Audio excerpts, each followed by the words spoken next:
റാവൽപിണ്ടിയിലുള്ള അഡിയാല ജയിലില് പാകിസ്ഥാൻ മുൻ പ്രധാനമന്ത്രി ഇമ്രാൻഖാൻ 2023 മുതൽ കഴിയുകയാണ്. കഴിഞ്ഞ ദിവസം പുറത്തു വന്ന വാർത്ത, അഭ്യൂഹങ്ങൾ എന്ന് പറയുന്നത് അദ്ദേഹം ഈ ജയിലിൽ കൊല്ലപ്പെട്ടിരിക്കുകയാണ്. അതുകൊണ്ടാണ് ഇമ്രാൻഖാന്റെ സഹോദരികളെ, അദ്ദേഹത്തിന്റെ കുടുംബാംഗങ്ങളെ ഒന്നും കഴിഞ്ഞ ഒരു മാസത്തോളമായിട്ട് ഈ ജയിലിൽ കാണാൻ വേണ്ടിയിട്ട് പാകിസ്ഥാൻ ഈ ജയിൽ അധികൃതർ അനുവദിക്കുന്നില്ല എന്നുള്ളത്. അതിന്റെ ഭാഗമായിട്ട് ഈ ജയിലിന് പുറത്ത് കുടുംബാംഗങ്ങളും പാകിസ്ഥാൻ അദ്ദേഹം അദ്ദേഹം പ്രതിനിധീകരിക്കുന്ന പാർട്ടി അംഗങ്ങളൊക്കെ പ്രതിഷേധിക്കുകയുണ്ടായി. പോലീസ് ഇതിനെയൊക്കെ കനത്ത രീതിയിലാണ് നേരിടുകയൊക്കെ ചെയ്തത്. അപ്പോ യഥാർത്ഥത്തിൽ എന്താണ് സത്യാവസ്ഥ? ആരാണ് ഈ ഇമ്രാൻഖാന്റെ ജീവൻ എടുക്കാൻ ആഗ്രഹിക്കുന്നത്? ബലൂച്ചികളൊക്കെ വല്ലാത്ത രീതിയിൽ ഈ വാർത്ത പുറത്തു വന്നപ്പോൾ പ്രതികരിച്ചിട്ടുണ്ട്. അവരുടെ വിദേശകാര്യ മന്ത്രാലയൊക്കെ പ്ലാറ്റ്ഫോമിൽ പാകിസ്ഥാനെ തീർത്ത് കളയും, ഇല്ലാതാക്കി കളയുന്നതാണ് അവര് പറയുന്നത്. അങ്ങ് എങ്ങനെയാണ് വിലയിരുത്തുന്നത്? രണ്ട് ഇസ്ലാമിക രാജ്യങ്ങളാണ് പാകിസ്ഥാനും ബംഗ്ലാദേശും. ഈ രണ്ടു രാജ്യങ്ങളിലും ജനാധിപത്യം ഒട്ടും തന്നെ ഇല്ല, ജനഹിതം ഒട്ടും ബഹുമാനിക്കപ്പെടുന്നില്ല.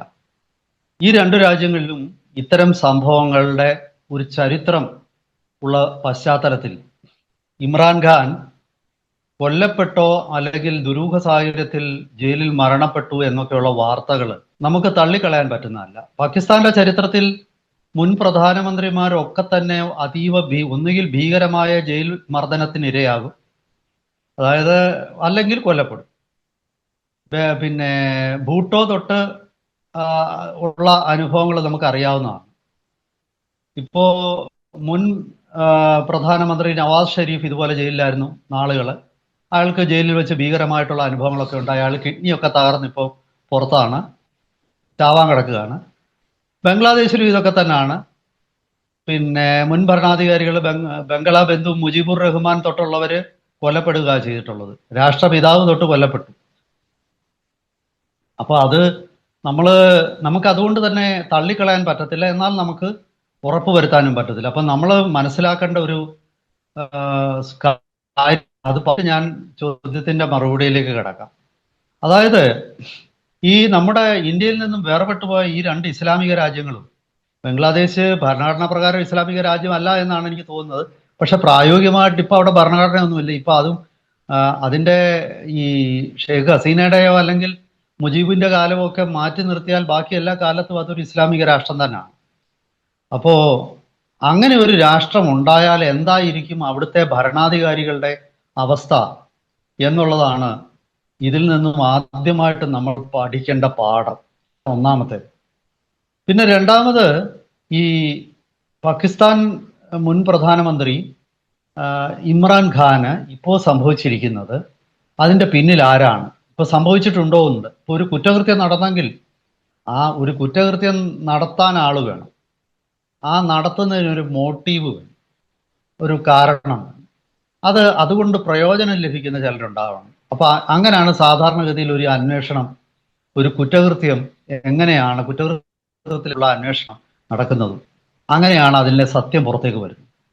അപ്പോ ഇവിടെ നോക്കുമ്പോൾ ഇമ്രാൻഖാൻ എന്ന വ്യക്തി കൊല്ലപ്പെടാനോ അല്ലെങ്കിൽ അദ്ദേഹത്തിന് അപകടം സംഭവിക്കാനുള്ള സാധ്യത വളരെ കൂടുതലാണ്. എന്തുകൊണ്ടാണ്? നമുക്ക് ആ സാഹചര്യ തെളിവുകൾ നിന്ന് പിറകോട്ട് ഞാൻ ഈ പറഞ്ഞ മോട്ടീവ്, അതിൻ്റെ പിന്നിലുള്ള ആൾക്കാരെ, കൺസ്പിറേറ്റേഴ്സ്, ഇതിലോട്ടെല്ലാം നമുക്ക് പോകാം. ഇമ്രാൻഖാൻ ജയിലിൽ വെച്ച് ലൈംഗികമായിട്ട് ആക്രമിക്കപ്പെട്ടു എന്നൊരു വാർത്ത കുറച്ച് നാൾ മുമ്പ് വന്നു. അപ്പോൾ അത് കേൾക്കുമ്പോൾ നമ്മൾ വിചാരിക്കും, ഈ 10, 70, 80 വയസ്സുള്ള ഒരുത്തനെ ആരാണ് ലൈംഗികമായിട്ട് ആക്രമിക്കാനെന്ന്. ഒരുപക്ഷെ അതിൻ്റെ പിന്നിൽ അദ്ദേഹത്തിനെ മാനം കെടുത്തുക എന്നുള്ള ഒരു മോട്ടീവ് ഉണ്ടായിരിക്കണം. പിന്നെ പാകിസ്ഥാൻ എന്ന രാജ്യത്തെ സംബന്ധിച്ചിടത്തോളം ഈ അങ്ങനെ പുരുഷന്മാരും ലൈംഗികമായിട്ട് പലയിടത്തും വെച്ച് ആക്രമിക്കപ്പെടും. അത് അവിടുത്തെ ഒരു രീതിയാണ്. അത് കാരണം ആ ഒരു സംസ്കാരം ജീവിതത്തിൽ നിലനിൽക്കുന്ന ഒരു രാഷ്ട്രമാണ്. അപ്പൊ അതുകൊണ്ട് തന്നെ നമുക്ക് അത് തള്ളിക്കളയാൻ പറ്റില്ല. പക്ഷെ അവിടെ നമുക്ക് തെളിവില്ല. എന്തായാലും അദ്ദേഹത്തിന് നേരെ ഭരണകൂട ഭീകരത വർദ്ധിച്ചു എന്നുള്ളതിൻ്റെ ഒരു സൂചനയായിരുന്നു. അതിനുശേഷം ഈ കഴിഞ്ഞ ദിവസം ഇമ്രാൻഖാന്റെ 3 സഹോദരിമാര് അദ്ദേഹത്തിനെ കാണാനായിട്ട് റാവൽപിണ്ടി അഡിയാല ജയിലിന്റെ മുന്നിലെത്തുന്നു. അവർ ജയിലിന് മുന്നിലെത്തിയപ്പോൾ പോലീസ് ആ പ്രദേശത്തെ പവർ മുഴുവൻ, അതായത് ഇലക്ട്രിസിറ്റി മുഴുവൻ കട്ട് ചെയ്യും. അങ്ങനെ അവിടെ വലിയ പിന്നെ ഒരു അന്ധകാരവും ബഹളവും ഒക്കെ ആയി. ആ ബഹളത്തിനിടയിൽ ആ 3 സ്ത്രീകളും അവരെ ഭീകരമായി മർദ്ദിച്ചു എന്നാണ് അവർ പിന്നീട് വാർത്താ ഏജൻസികളോടും മറ്റു മാധ്യമങ്ങളോടും ഒക്കെ പറഞ്ഞത്. അതിൽ 71-കാരിയായ അദ്ദേഹത്തിന്റെ ആ 3 സഹോദരിമാരിൽ ഏറ്റവും മുതിർന്ന ആള് പറഞ്ഞത്, ഈ 71 വയസ്സുള്ള എന്നെ അവര് തലമുടിക്ക് പിടിച്ച് വലിച്ച് റോഡിന്റെ മറുഭാഗത്തേക്ക് നിഷ്കരണം വലിച്ചെറിഞ്ഞു എന്നുള്ളതാണ്. എന്നിട്ട് അവരെ ചവിട്ടുകയും ചെയ്തു എന്നാണ്. അതാണ് അവർ പറയുന്നത്. എന്തായാലും എനിക്ക് തോന്നുന്നത് അവർ ലൈംഗികമായിട്ട് പീഡിപ്പിക്കപ്പെട്ടില്ലല്ലോ, അത് തന്നെ ഭാഗ്യം. കാരണം ഇതൊരു അവസരമാക്കിയെടുത്ത് അവിടെ നിന്ന് ആരെങ്കിലും ഇവരെയൊക്കെ അതും ചെയ്യാനും, പാകിസ്ഥാനിൽ ആരെന്ത് സംഭവിക്കുന്നു എന്ന് നമുക്ക് പറയാൻ പറ്റത്തില്ല. ഞാൻ ഒരിക്കലും, എനിക്ക് എൻ്റെ ഒരു വ്യക്തിപരമായ അനുഭവം ഞാൻ പറയാം. ഒരു പാകിസ്ഥാനി, അവിടെ ഞാൻ ഗൾഫിൽ പത്രപ്രവർത്തകനായിട്ട് ജോലി ചെയ്യുമ്പോൾ ഭക്ഷണം സെർവ് ചെയ്യുന്ന ഒരു പാകിസ്ഥാൻ പൗരനുണ്ടായിരുന്നു. പൗരനല്ല, ഒരു ചെറുപ്പക്കാരൻ, ഒരു 10-26 വയസ്സേ വരുള്ളൂ. അഹമ്മദ് എന്ന പേരാ അവന്റെ. അപ്പൊ അഹമ്മദ് എന്നോട് പറയും, പാകിസ്ഥാനില് 1000 പാകിസ്ഥാനി രൂപയുമായിട്ട് നമ്മൾ റോഡിലൂടെ നടന്നാൽ ഈ 1000 രൂപ ഉണ്ടെന്ന് നമ്മൾ അറിഞ്ഞാൽ നമ്മൾ കൊല്ലപ്പെടും.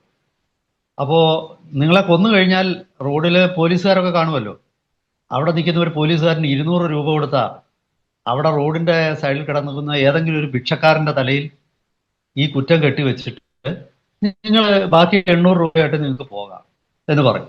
അല്ലെങ്കിൽ നിങ്ങൾ വേറെ 1000 രൂപ ഉള്ള ഒരാളെ കൊള്ളയടിച്ച അയാളെ കൊന്നാൽ നിങ്ങൾക്ക് ഇങ്ങനെ ചെയ്താൽ മതി. അപ്പോൾ അങ്ങനത്തെ ഒരു സ്ഥിതിവിശേഷമാണ് പാകിസ്ഥാന്റെ പല ഭാഗത്തും നിലനിൽക്കുന്നത്. എല്ലായിടവും ഞാൻ പറയുന്നില്ല. അപ്പോൾ പാകിസ്ഥാനിൽ ഇതൊക്കെ സംഭവിക്കാം. പക്ഷെ ആരാണ് ഇപ്പോഴത്തെ ഇതിപ്പോ ഒരു പിന്നെ ഇമ്രാന് നേരെയുള്ള ഭീകരമായ ടോർച്ചറിങ്, പീഡനങ്ങൾ വർദ്ധിച്ചു എന്നുള്ളൊരു സൂചനയാണ് ഇത് നൽകുന്നത്. കാരണം പല സംഭവങ്ങളും കൂട്ടി വായിക്കുമ്പോൾ അദ്ദേഹം കൊല്ലപ്പെട്ടോ ഇല്ലയോ എന്ന് എനിക്ക് അറിഞ്ഞുകൂടാ. അങ്ങനെ എന്തായാലും അദ്ദേഹത്തിനെതിരെയുള്ള ഭീകരതകൾ, അതിൻ്റെ ശക്തി വർദ്ധിച്ചു എന്നാണ് ഞാൻ മനസ്സിലാക്കുന്നത്. ഇത് ബലൂചിസ്ഥാന്റെയും അതുപോലെ തന്നെ ഖൈബർ പഖ്തൂൺവായുടെയും മുഖ്യമന്ത്രിമാർ, പ്രോവിൻസ് ചീഫ് മിനിസ്റ്റേഴ്സ് ഇത് ഈ വിഷയത്തെക്കുറിച്ച് സംസാരിച്ചിട്ടുണ്ട്. ഖൈബർ പഖ്തൂൺവ ഭരിക്കുന്നത് പാകിസ്ഥാന്റെ ഈ പ്രതിപക്ഷ പാർട്ടിയായ PTIയുടെ, അതായത് ഇമ്രാൻഖാൻ നേതാവായിരിക്കുന്ന പാർട്ടിയുടെ മുഖ്യമന്ത്രിയാണ്. അയാൾ ഇമ്രാനെ കാണാൻ ശ്രമിച്ചിട്ട് നടന്നിട്ടില്ല, അയാൾക്ക് അനുവാദം കൊടുത്തിട്ടില്ല. അതുപോലെ തന്നെ പിന്നെ അവിടെ സ്വന്തം വക്കീലിന് പോലും ഇമ്രാനെ കാണാൻ പറ്റുന്നില്ല. ഇമ്രാന്റെ വക്കീൽ പലതവണ അദ്ദേഹത്തെ കാണാനായിട്ട് ശ്രമിച്ചു, അത് നടന്നിട്ടില്ല. അപ്പൊ ചുരുക്കി പറഞ്ഞാൽ അദ്ദേഹത്തിനെ കാണാൻ പിന്നെ അധികൃതർ അനുവദിക്കുന്നില്ലെങ്കിൽ, ഭീകരമർദ്ദനത്തിൽപ്പെട്ട ആരോഗ്യം നശിച്ച് അദ്ദേഹം ചികിത്സയിലാണോ, അല്ലെങ്കിൽ അദ്ദേഹത്തിന് മറ്റെന്തെങ്കിലും, ഇനി അദ്ദേഹം കൊല്ലപ്പെട്ടോ, ഇതൊക്കെ ഈ സംശയത്തിന് മറുപടി ലഭിക്കുന്നത് അപ്പോഴേ ഉള്ളൂ. അപ്പൊ ഇവിടെ നമ്മൾ മനസ്സിലാക്കേണ്ട ഒരു കാര്യം, ആരാണ് ഇതിന്റെ പിന്നിൽ? ഞാൻ പറയാം അമേരിക്കയാണെന്ന് പറയും. അത് ഒരു ഗൂഢാലോചന സിദ്ധാന്തം അല്ലേ എന്ന് ചോദിക്കുന്നവരുണ്ടാകാം. എനിക്കതിന് മറുപടിയുണ്ട്. കാരണം ലോകത്തെമ്പാടും ജനാധിപത്യം പുനഃസ്ഥാപിക്കാൻ നടക്കുന്ന രാജ്യമാണ് അമേരിക്ക. സദാം ഹുസൈനെ അട്ടിമറിച്ചപ്പോൾ അമേരിക്ക പറഞ്ഞ എന്താണ്? ഇറാഖി ജനാധിപത്യം പുനഃസ്ഥാപിക്കണം. കേണൽ ഗദ്ദാഫിയെ ലിബിയയിൽ അട്ടിമറിച്ചപ്പോൾ എന്ത് പറഞ്ഞു? അവിടെയും ജനാധിപത്യം പുനഃസ്ഥാപിക്കണം. എന്താ ഈ ഇറാഖിലും ലിബിയയിലും സിറിയയിലും ഒക്കെ മതിയോ ജനാധിപത്യം? പാകിസ്ഥാനി ജനാധിപത്യം വേണ്ടേ? പാകിസ്ഥാനി വേണ്ട. എന്തുകൊണ്ടാണ് അമേരിക്ക അങ്ങനെ തീരുമാനിക്കുന്നത്? അമേരിക്കയുടെ സ്വാർത്ഥ താല്പര്യങ്ങൾ നടപ്പാക്കണമെങ്കിൽ ഒരു സൈനിക ഭരണാധികാരി പാകിസ്ഥാൻ ഭരിക്കണം. പാകിസ്ഥാനിൽ ഒരു യഥാർത്ഥത്തിൽ ജനകീയനായ ജനാധിപത്യപരമായി തെരഞ്ഞെടുക്കപ്പെട്ട ഒരു ഭരണാധികാരി ഉണ്ടെങ്കിൽ ആ ഭരണാധികാരിയുടെ കൂറ് ആ നാട്ടിലെ ജനങ്ങളോട് മാത്രമായി. കാരണം അയാൾക്ക് അവിടെ ഭൂരിപക്ഷം ഉറപ്പാക്കാൻ വേണ്ടി അയാൾ യഥാർത്ഥത്തിൽ അവിടുത്തെ ജനങ്ങളോട് സ്നേഹമില്ലെങ്കിൽ പോലും അങ്ങേര് ചില ജനകീയമായ നടപടികളൊക്കെ സ്വീകരിക്കാൻ തയ്യാറാവും. അങ്ങനെ സ്വീകരിക്കാൻ തയ്യാറാവാതെ ഒരാൾ ഇരിക്കണമെങ്കിൽ അയാൾക്ക് പുറത്തു നിന്നുള്ള സപ്പോർട്ട് വേണം. കാരണം അകത്തു നിന്നുള്ള പിന്നെ പ്രതിഷേധങ്ങളെ നേരിടണമെങ്കിൽ പുറത്തു നിന്നുള്ള സപ്പോർട്ട് വേണം. അങ്ങനെ പുറത്തു നിന്നുള്ള സപ്പോർട്ട് അമേരിക്ക കൊടുക്കുന്നത് എന്തിനാണ്? ഈ ഭരണാധികാരി അമേരിക്കയുടെ താല്പര്യങ്ങൾ നടപ്പാക്കാനാണ്. അപ്പോൾ അതിന് പറ്റുന്ന ഒരു പട്ടാള ഭരണാധികാരി, അതിന് പറ്റിയ ആളാണ് ഇപ്പോഴത്തെ പാകിസ്ഥാൻ കരസേനാ മേധാവിയായ ജനറൽ അസീം മുനീർ. അതുകൊണ്ടാണ് അസീം മുനീറിന് പിന്നെ ഡൊണാൾഡ് ട്രംപ് ഇടയ്ക്കിടയ്ക്ക് പാർട്ടി കൊടുക്കുന്നത്.